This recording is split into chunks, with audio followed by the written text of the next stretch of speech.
ചേട്ടാ. Hello friends, silk ത്രെഡ്സിൻ്റെ പുതിയൊരു video ആയിട്ടാണ് വന്നിരിക്കുന്നത്. അപ്പോൾ ഇതൊരു സ്റ്റിച്ചിങ് വിഷയത്തിൽ ഈ ഒരു വർക്ക് ഇത് സ്കിപ്പ് ചെയ്യാതെ നിങ്ങൾ കാണണം കേട്ടോ. ഇത് നിങ്ങൾ കണ്ടിരിക്കേണ്ട ഒരു വീഡിയോ തന്നെയാണ് കേട്ടോ. അപ്പോൾ ഇതൊക്കെ നമ്മളുടെ സ്റ്റിച്ചിങ് വിഷയത്തിൽ ഇങ്ങനെയൊക്കെ ചെയ്തെടുക്കാൻ പറ്റും എന്നുള്ളതൊക്കെ നമുക്ക് വിശ്വസിക്കാൻ പോലും പറ്റുന്നില്ല അല്ലേ. അപ്പോൾ ഇത് ഞാനൊന്ന് ജെറിയൊക്കെ ഇട്ട് ചെയ്ത് നോക്കിയപ്പോൾ എനിക്ക് നല്ലൊരു അടിപൊളി വർക്കാണ് കേട്ടോ. ഇതിനെക്കുറിച്ച് പറയുകയാണെങ്കിൽ ആദ്യം നമ്മൾ ആ ജെറിയിട്ട് നമ്മൾ ആ കണ്ണിൻ്റെ ഭാഗമൊക്കെ ഒന്ന് മൽപ്പി കണ്ണ് ഉണ്ടല്ലോ, അങ്ങനെ വേണമെങ്കിൽ പറയാം. അപ്പോൾ അവിടെ നമ്മൾ ജെറിയിട്ട് കൊടുത്തതിന് ശേഷം നമ്മൾ ഔട്ട്ലൈനായിട്ട് ഒരു ഗ്രീൻ കളറ് ഷെയ്ഡ് ഇട്ട് കൊടുത്തു. അതിനുശേഷം നമ്മൾ താഴത്തേക്കുള്ള പീലി ഉണ്ടല്ലോ, അത് ഓരോന്നും ഇങ്ങനെ നമ്മൾ ആ പീലി ഓരോന്നും നമ്മൾ ജെറിയാണ് ഇട്ട് ഫില്ല് ചെയ്ത. ജെറി ഇല്ലെങ്കിൽ എൻ്റെ ആ ഷെയ്ഡ് നൂലില്ലായിരുന്നു, അതുകൊണ്ടിട്ടാണ് ഞാൻ ജെറി എടുത്തത് കേട്ടോ, അല്ലെങ്കിൽ നൂല് തന്നെ എടുക്കുള്ളായിരുന്നു. അപ്പോൾ അതും ഇട്ട് കൊടുത്തു. അപ്പോൾ ഇത് കഴിഞ്ഞപ്പോൾ അതിൻ്റെ ഒരു ഭംഗി, നല്ലൊരു ഭംഗിയുള്ള വർക്കാണ് കേട്ടോ. ഇതൊക്കെ നമ്മുടെ സ്റ്റിച്ചിങ് മെഷീനിൽ റണ്ണിങ് പോലെ ഇട്ടെടുത്ത വർക്കാണ്, നമ്മളുടെ ഒരു ഇതിൽ ഐഡിയയിൽ അങ്ങനെ ചെയ്തെടുത്ത വർക്കാണ് കേട്ടോ. അപ്പോൾ ഇതൊക്കെ നമുക്ക് സാരിയിലും ചെയ്യാം എന്നുള്ള ഇതാണ് ഞാനിപ്പോൾ നിങ്ങളോട് പറയുന്നത്. ധൈര്യമായിട്ട് സാരിയിലും നമുക്കിത് ചെയ്യാം. ഈ ഒരു വർക്ക് കണ്ടോ, അതിങ്ങനെ ഓരോന്നും നമ്മൾ ഇങ്ങനെ ലൈനിട്ട് കൊടുത്ത് പോണേനെ കേട്ടോ.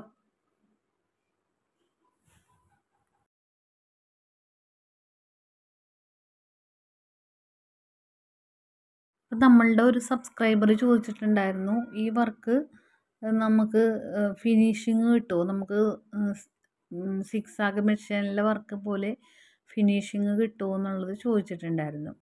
അപ്പോൾ സിക്സാഗ് മെഷീനിലെ പോലെ നമുക്ക് രണ്ടും രണ്ട് തരം വർക്കാണല്ലോ, അപ്പോൾ അതിൻ്റേതായിട്ടുള്ളൊരു വ്യത്യാസം നമുക്ക് ആ വർക്കിലും ഉണ്ടാവും. അപ്പോൾ റണ്ണിങ് മോഡലുള്ള വർക്കുകളൊക്കെ നിങ്ങൾ ധൈര്യമായിട്ട് സ്റ്റിച്ചിങ് മെഷീനിൽ ചെയ്തോളൂ, നന്നായിട്ട് നമുക്ക് ചെയ്തെടുക്കാൻ പറ്റും എന്നുള്ളതാണ് കേട്ടോ. പിന്നെ അതിൽ നമ്മൾ നല്ല എക്സ്പീരിയൻസ് ആയിട്ട് നമ്മൾ സിക്സാഗ് മെഷീനിൽ ചെയ്യുന്നത് പോലെ ചെയ്യണമെങ്കിൽ നല്ല എക്സ്പീരിയൻസ് ആയിട്ട് ചെയ്താൽ മതി. ആദ്യം നിങ്ങൾ റണ്ണിങ് മോഡൽ തന്നെ ഇട്ട് നന്നായിട്ട് പ്രാക്ടീസ് ചെയ്യുക കേട്ടോ.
നമ്മൾ ഔട്ട്ലൈൻ ആ ഗോൾഡ് ജെറിയുടെ കൂടെ ഔട്ട്ലൈൻ ഇട്ട് കൊടുക്കണം. കണ്ടോ അതിൻ്റെ ഭംഗി കണ്ടോ ഗൈസ്.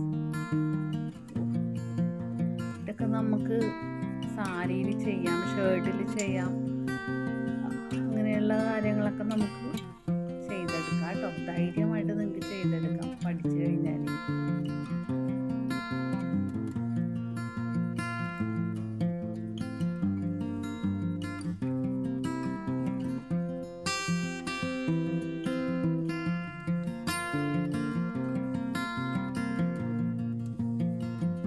ഈ ഔട്ട്ലൈൻ ഇടുമ്പോൾ എപ്പോഴും നിങ്ങൾ അതിപ്പോൾ എംബ്രോയ്ഡറി സിക്സാഗ് മെഷീനിൽ ചെയ്താലും സ്റ്റിച്ച് മെഷീനിൽ ചെയ്താലും നമ്മൾ ഔട്ട്ലൈനൊക്കെ ഇടുമ്പോൾ എപ്പോഴും അരികോട് ചേർത്ത് വേണം ഇട്ട് കൊടുക്കണമെങ്കിൽ, എന്നാലേ ആ ചെയ്യുന്ന വർക്കിന് ഭംഗി ഉണ്ടാവുള്ളൂ കേട്ടോ.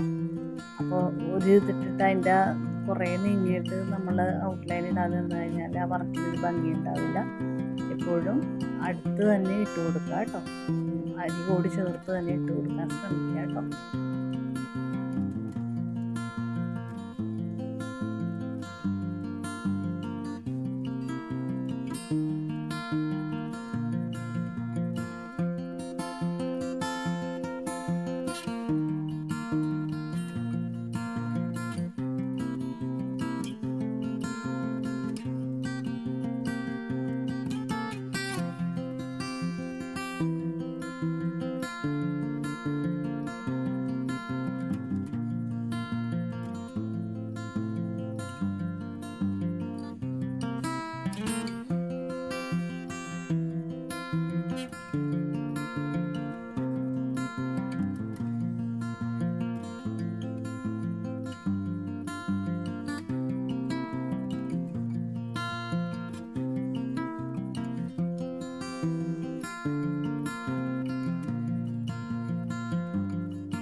ആ സെൻറ്റർ വശം ഉണ്ടല്ലോ, അവിടെ നമ്മൾ ബ്ലൂ കളർ മൂടിയിട്ട് കൊടുക്കുക കേട്ടോ.